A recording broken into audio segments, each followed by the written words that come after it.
परिवार को मालिक बनकर नहीं बल्कि माली बनकर संभालो। जो ध्यान तो सबका रखता हो पर अधिकार किसी पर नहीं जताता हो। श्री कृष्ण कहते हैं, कोई मौका दे तो उसे धोखा मत देना और कोई धोखा दे तो उसे मौका मत देना। मिलावट का दौर है, हाँ में हाँ मिला लिया करो, संबंध लंबे समय तक टिकेंगे। दीपक इसलिए वंदनीय है क्योंकि वह दूसरों के लिए जलता है, दूसरों से नहीं जलता है। खुद की कमजोरी जान लेना भी जिंदगी की सबसे बड़ी ताकत है। चलने की कोशिश तो करो, दिशाएं बहुत है। रास्ते पे बिखरे कांटों से ना डरो, आपके साथ दुआएं बहुत है। जो चाहा वो मिल जाना सफलता है, जो मिला है उसको जानना पसंद है। जिंदगी का सबसे खूबसूरत पौधा विश्वास होता है, जो जमीन में नहीं दिल में उगता है। अगर आप उस इंसान को ढूंढ रहे हैं जो आपकी जिंदगी बदल सकते हैं तो एक बार आईने में देख लीजिए। खुद से ज्यादा हमें कोई नहीं बदल सकता। अपनी तारीफ खुद कर लिया करो क्योंकि बुराई करने के लिए तो पूरी दुनिया मौजूद है। क्रोध एक ऐसा तेजाब है जो जिस चीज पर भी डाला जाता है उससे ज्यादा उस पात्र को नुकसान पहुंचाता है जिसमें वो रखा जाता है। बहुत मुश्किल नहीं है जिंदगी की सच्चाई समझना। जिस तराजू में दूसरों को तौलते हो कभी उस पर खुद बैठ कर देखना। जलो वहां जहां जरूरत हो। उजालों में चिरागों के मायने नहीं होते। किसी को हरा देना बेहद आसान है लेकिन किसी को जीतना बेहद मुश्किल। जिम्मेदारियां इंसान को वक्त से पहले बड़ा बना देती है।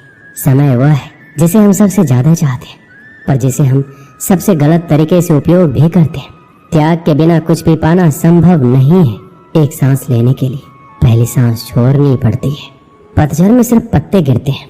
नजरों से गिरने का कोई मौसम नहीं होता। जिसे खुद की गलती नजर नहीं आती उस इंसान से दूरी बना लेना ही बेहतर होता है। जिनका दिल साफ होता है दुनिया गलत साबित उन्हीं को करने में लग जाती है। जीवन में सबसे अच्छा सबक आप ये सीख सकते हैं कि कैसे शांत रहना है। यदि आप अपने सपने को पाने की हिम्मत रखते हो तो आपका हर सपना सच हो सकता है। समस्याएं देखकर जीवन में कभी हार मत मानो। क्या पता इसी समस्या के अंदर तुम्हारी एक बड़ी शुरुआत छुपी हो।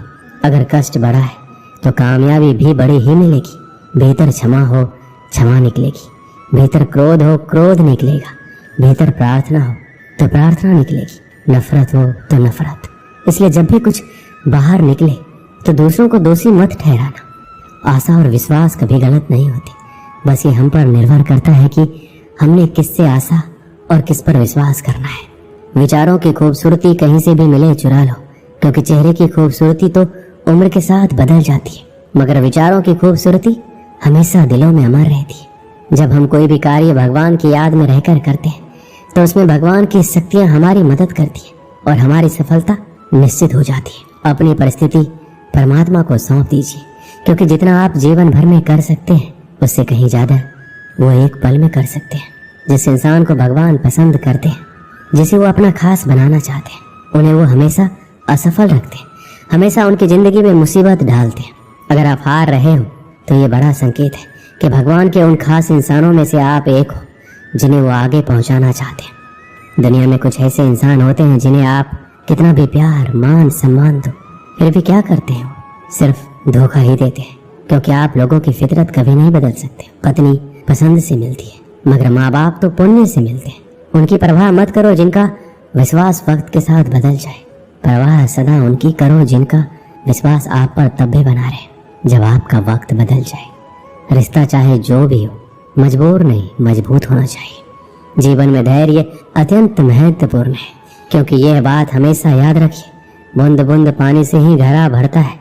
मन की सच्चाई और अच्छाई कभी व्यर्थ नहीं जाती। ये वो पूजा है जिसकी खोज ईश्वर खुद करते हैं। सुख हमारे अहंकार की परीक्षा लेता है जबकि दुख हमारे धैर्य की। दोनों परीक्षाओं में उत्तीर्ण होकर ही हमारा जीवन सफल होता है। प्यार और सम्मान दो ऐसे उपहार है, अगर आप सभी को देने लग जाओ तो बेजुबान भी छुप जाते। जिस दिन तुम्हें अपना मूल्य पता लग गया उस दिन के बाद तुम किसी के द्वारा की गई निंदा या प्रशंसा से कोई फर्क नहीं पड़ेगा। संपूर्ण संसार में दुख से बड़ा कोई मित्र नहीं क्योंकि दुख ही है जो इंसान को ईश्वर की याद दिलाता है। अच्छे व्यक्ति को समझने के लिए अच्छा हृदय चाहिए, ना कि अच्छा दिमाग, क्योंकि दिमाग हमेशा तर्क करेगा और हृदय हमेशा प्रेम भाव देखेगा। सत्य केवल उन लोगों के लिए कड़वा होता है जो लोग झूठ बोलने के आदी हो चुके हैं। हर अनुभव कुछ ना कुछ सिखाता है, इसलिए हर अनुभव महत्वपूर्ण है। हम अपनी गलतियों से भी सीख सकते हैं। पेट में गया हुआ विष केवल एक मनुष्य को मारता है, परंतु कान में गया हुआ विष कई संबंधों को मार देता है। अपनी नजर हमेशा उस चीज पर रखो जिसे तुम पाना चाहते हो, उस पर नहीं जिसे तुम खो चुके हो। इंसान की आदत है, नहीं मिला तो सब्र नहीं करता और मिल जाए तो कदर नहीं करता। जिंदगी में सब लोग दोस्त या रिश्तेदार बनकर नहीं आते, कुछ लोग सबक बनकर भी आते हैं। पीठ हमेशा मजबूत रखनी चाहिए, क्योंकि शाबाशी और धोखा दोनों ही पीछे से मिलते हैं। कुछ लोग आपसे इसलिए भी नफरत करने लग जाते हैं क्योंकि आपकी सही बातें उन्हें कड़वी लग जाती हैं। जो साथ रहकर भी किसी के हो वो दूर रहे तो ही अच्छा है। किस्मत सिर्फ मेहनत से बदलती है, बैठकर सोचते रहने से नहीं। सिर्फ उसी के सामने झुको, वो किसी के सामने तुम्हें झुकने नहीं देगा। श्री कृष्ण कहते हैं, करने दो जो आपकी बुराई करते हैं। ऐसी छोटी छोटी बातें तो सिर्फ छोटे लोग ही करते हैं। सिर्फ धोखा देना ही धोखा नहीं होता, लेकिन किसी के साथ अपनेपन का नाटक करना यह बहुत ही बड़ा धोखा होता है। जो आपकी सही बातों का भी गलत मतलब निकालते हैं, उनको सफाई देने में अपना वक्त बर्बाद मत करो। एक दिन शिकायत आपको वक्त से नहीं बल्कि खुद से होगी कि एक खूबसूरत जिंदगी आपके सामने थी और आप दुनियादारी में उलझे रहे। एक बार माफ करके अच्छे बन जाओ, परंतु दोबारा उस इंसान पर भरोसा करके बेवकूफ मत बनो। अपने तो वो होते हैं जिन्हें आपके दर्द का एहसास हो, वरना हाल चाल तो रोड पर आते जाते लोग भी पूछ लेते। मेहनत का फल और समस्याओं का हल देरी से ही सही पर मिलता जरूर है। जब आप दूसरों का अच्छा चाहते हैं तो वही चीजें आपके जीवन में वापस आती है। यही प्रकृति का नियम है। टूटी हुई चीजें सबसे ज्यादा तकलीफ देती है, जैसे भरोसा, दिल, नींद और सबसे अधिक उम्मीद। बस तुम खुद से मत हारना, बाकी सब श्री कृष्ण देख लेंगे। जो इंसान अच्छे विचार और अच्छे संस्कारों को पकड़ लेता है, उनके हाथ में मानव पकड़ने की जरूरत नहीं पड़ती। वक्त जब न्याय करता है तो गवाहों की जरूरत नहीं पड़ती। माफी मांगने वाले हमेशा गलत नहीं होते। कुछ लोग झुक जाते हैं, पता है क्यों? रिश्तों को बचाने के लिए। इच्छा पूरी नहीं होगी तो क्रोध बढ़ेगा और पूरी होने पर लोभ। इसलिए जीवन में हर परिस्थिति में धैर्य बनाए रखना ही श्रेष्ठ है। कई वर्षों पहले एक राज्य में मिदास नाम का एक लोभी राजा राज्य करता था। उसकी एक बहुत ही सुंदर पुत्री थी जिसका नाम सुनैना था। मिदास अपनी पुत्री से बेहद प्रेम करता था, किंतु उससे कहीं अधिक उसे सोने से प्रेम था। उसके खजाने में सोने का भंडार था। उतना सोना दुनिया में किसी भी राजा के खजाने में नहीं था। इसके बाद भी खजाने में जितना सोना बढ़ता, राजा मिदास की लालसा उतनी ही बढ़ती जाती। उसके दिन का अधिकांश समय खजाने में रखे सोने को गिनने में निकल जाता था। सोने के लालसा में अक्सर वो अपनी पुत्री को अनदेखा कर देता था। दिन पर दिन उसकी सोने की लालच बढ़ती जा रही थी और अधिक सोना प्राप्त करने के उद्देश्य से उसने एक बार अन्न जल त्याग कर ईश्वर की कठोर उपासना की। उसकी उपासना से प्रसन्न होकर ईश्वर ने उसे दर्शन दिए और मनचाहा वरदान मांगने को कहा। मिदास बोला, हे ईश्वर, मुझे वरदान दीजिए कि मैं जिस भी वस्तु को छूं वो सोना ही बन जाए। ईश्वर मिदास की लालसा समझ रहे थे। वरदान देने के पूर्व उन्होंने पूछा, राजन, क्या ये वरदान मांगने के पूर्व तुमने अच्छी तरह विचार कर लिया है? हे ईश्वर, मैं इस विश्व का सबसे धनी राजा बनना चाहता हूँ। मैंने अच्छी तरह से सोच लिया है, मुझे यही वरदान चाहिए। कृपया मुझे ये वरदान प्रदान कीजिए। तथास्तु, मैं तुम्हें वरदान देता हूँ कि कल सूर्य की पहली किरण के साथ तुम जिस भी वस्तु को छुओगे वो सोने की बन जाएगी। आशीर्वाद देने के उपरांत ईश्वर अंतर्ध्यान हो गए। राजा मिदास ये वरदान पाकर खुशी से फूला नहीं समाया। दूसरे दिन सोकर उठने के उपरांत अपनी शक्ति परखने के लिए उसने अपने पलंग को छूकर देखा। वह पलंग सोने का बन गया। मिदास बहुत खुश हुआ। दिन भर वह सुध बुध खोकर अपने महल के हर चीजों को सोने में परिवर्तित करने में लगा रहा। उसे भोजन तक का होश ना रहा।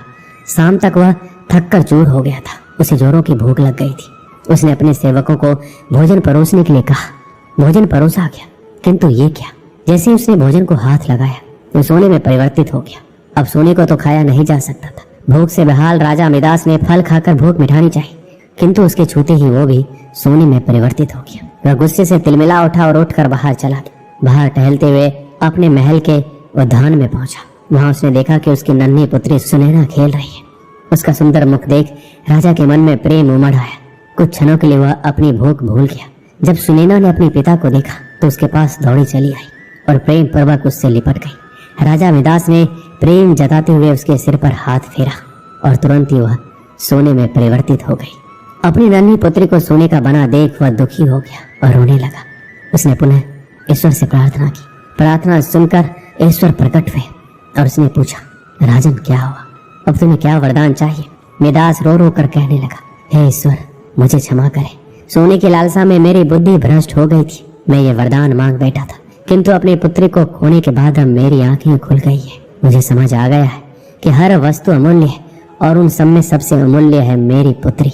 भगवान कृपया ये वरदान वापस ले लीजिए, मेरी पुत्री मुझे लौटा दीजिए। मैं सोने की लालसा त्याग दूंगा और अपना कोषागार निर्धनों और जरूरतमंदों के लिए खोल दूंगा। ईश्वर ने जब उसके पछतावे के आंसू देखे तो अपना वरदान वापस ले लिया।